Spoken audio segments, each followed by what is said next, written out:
تو کیا یہ لوگ اونٹوں کی طرف نہیں دیکھتے کہ کیسے عجیب پیدا کیے گئے ہیں، اور آسمان کی طرف کہ کیسا بلند کیا گیا ہے، اور پہاڑوں کی طرف کہ کس طرح کھڑے کیے گئے ہیں، اور زمین کی طرف کہ کس طرح بچھائی گئی؟ پس اے نبی صلی اللہ علیہ وآلہ وسلم تم تو نصیحت کرتے رہو۔ بسم اللہ الرحمن الرحیم۔ عقل والوں کے لیے اللہ کی نشانیاں کے ایپیسوڈ 2 میں ہمارا ٹاپک ہے اونٹ۔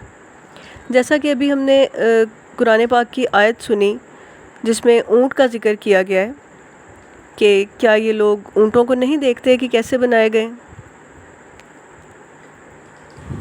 جو شے اونٹ کو ایک خاص جانور بناتی ہے وہ اس کے جسم کی بناوٹ ہے، جس پر سخت سے سخت حالات اور موسموں میں بھی کوئی اثر نہیں ہوتا۔ اس کے جسم کی ساخت اللہ تعالیٰ نے اس طرح سے بنائی ہے کہ اونٹ کئی دنوں تک خوراک اور پانی کے بغیر زندہ رہ سکتا ہے۔ یہ کئی روز کا سفر اپنی پیٹھ پر سینکڑوں کلوگرام بوجھ لاد کر طے کر سکتا ہے۔ اونٹ کی کوہان، جو اونٹ کے اوپر اس کا اونچا حصہ ہوتا ہے اس کی کمر پر، وہ اونٹ کی کوہان ہے۔ یہ اونٹ کی کوہان چربیوں سے بنتی ہے۔ یہ اس جانور کو خوراک کی کمی کے دوران غذا فراہم کرتی ہے اور بھوک سے مر جانے سے بچاتی ہے۔ اس قدرتی نظام کے ساتھ یہ جانور 3 ہفتوں تک پانی کے بغیر زندہ رہ سکتا ہے۔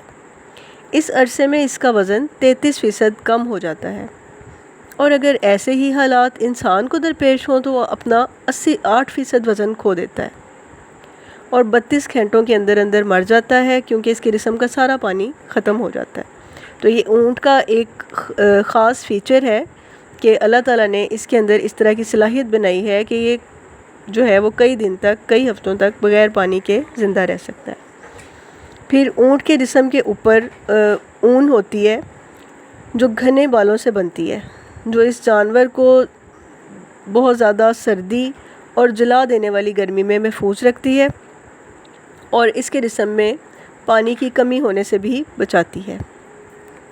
اس کے علاوہ اونٹ کا جو سر ہوتا ہے، اونٹ کی آنکھیں، اونٹ کی جو پلکیں ہوتی ہیں وہ اس طرح کی ہوتی ہیں کہ جب بھی کوئی خطرہ ہوتا ہے، خطرے کی حالت، یا بہت زیادہ، جس طرح یہ ریتلے علاقوں میں ہوتا ہے تو بہت زیادہ ریت کا طوفان ہو جس کی وجہ سے اس کی آنکھوں میں ریت اور مٹی جا سکتی ہو، تو اس کی آنکھیں جو ہیں وہ، اس کی پلکیں اس طرح سے لاک ہو جاتی ہیں کہ ان کے اندر کوئی بھی چیز نہیں جا سکتی۔